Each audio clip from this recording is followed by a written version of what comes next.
It was kind of interesting, you know, in the early 1990s when the top of my head blew off and I kind of was staggering around trying to make sense of what was happening to me, because suddenly I was seeing the world in a very different way, and I was seeing myself in a very different way. Some people call it a spiritual awakening. Notice spiritual awakening, not religious awakening. I'm going to have some t-shirts done, you know, God save us from religion. It's kind of funny, you know, you talk about spirituality, people think you're talking about religion. Often it's the opposite, not always, but often. And religion for me is, in many cases, the opposite of spirituality. In my definition of religion, religion is the greatest form of mind control yet invented, and at its most extreme, psychological fascism. The manipulation of fear and guilt to control. Spirituality is the opposite of that.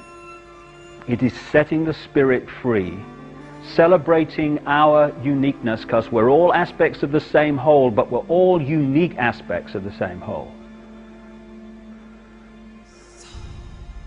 And crucially, respecting everyone else's right to express their uniqueness, free from imposition of someone else's belief system, someone else's version of right and wrong, moral and immoral. All this is crucial to how a few control the world. Because we have become, yes, in many cases, terrorized into denying what we are unique. And once we do that, we become a herd mentality. And it is the herd mentality that is the vehicle for the manipulation of the world by a very few people. I'll give you an example of what I mean. Symbolic example. I was down south in England, I don't know, 2 or 3 years ago now, and across this great area of, it was one of these Iron Age hill fort type things, but across it was this vast herd of sheep, hundreds of them.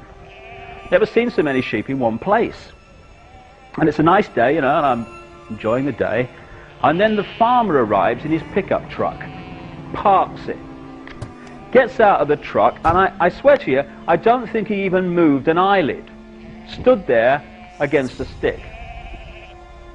1 or 2 or 3 of the sheep immediately react to, it must have been his eyelids, I guess, I don't know, because they're going in the desired direction. Within minutes, it's like Exodus. Hundreds of them are following the one in front, you know. I've got mine of my own, we did this yesterday, so we do it tomorrow, I guess we'll do it today, and all that stuff.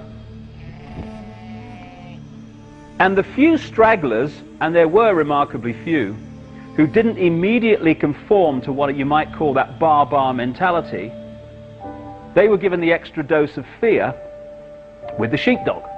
Row, row, row, row. All right, all right, all right, I'll go quietly. This combination of the bar and the fear rounded up this vast herd of sheep in a ridiculously short time. And I stood there and I thought, because I do from time to time,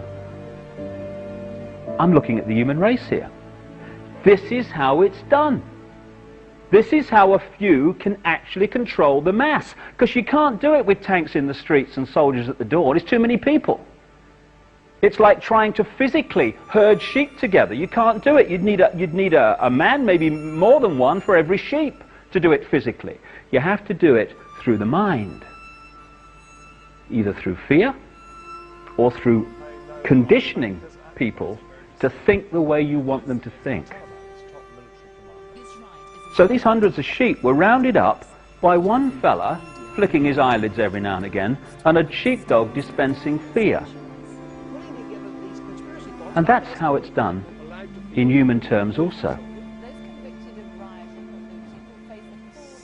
It's amazing the extent to which we have given our power away, our spiritual power. It's all about taking our power back. Because once we do that, it's all over. The great pyramid of manipulation becomes impossible. But when we give it away, we're a doddle to manipulate.